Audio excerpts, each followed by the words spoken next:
Hello 4 AM అరిటాకులు ఇంటి భోజనం 4 AM బిర్యానీ లాంటివి వినే ఉంటారు కానీ ఇదేంటి అనుకుంటున్నారా 4 AM లేవడమే కష్టం అంటే ఇలా తలస్నానం చేసి అరిటాకులో మంచిగా తినాలన్నమాట.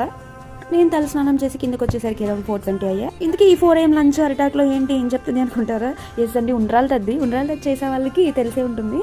మనకి వెలుగు రాకుండానే భోజనం చేసేసి మళ్ళీ చుక్కను చూసి దండం పెట్టుకుని అప్పుడు తింటారనమాట. ఈవినింగ్ 6 తర్వాత గడ్డ పెరుగు, ఆవకాయ, పప్పు, నెయ్యి అన్నీ రెడీ పెట్టుకున్న చల్లమిరపకాయలతో సహా. ఒక్కసారి మీరు కూర్చున్న తర్వాత లేవకూడదు అనమాట. అండ్ అంతా కంప్లీట్ చేసేసి వాటర్ కూడా అక్కడే తాగేసి అప్పుడు మీరు లేవాలి, ఆకంతా తీయాలి.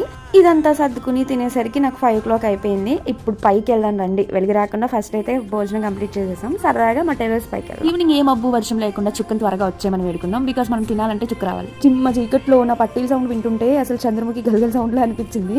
అసలు ఎవ్వరూ లేవలేదు. ఈ సెలూన్ షాప్ వాళ్ళు మాత్రం 5 AM ఓపెన్ చేసేసారు. ఇదనమాట ఒక చిన్న 4 AM meals mini blog. Subscribe.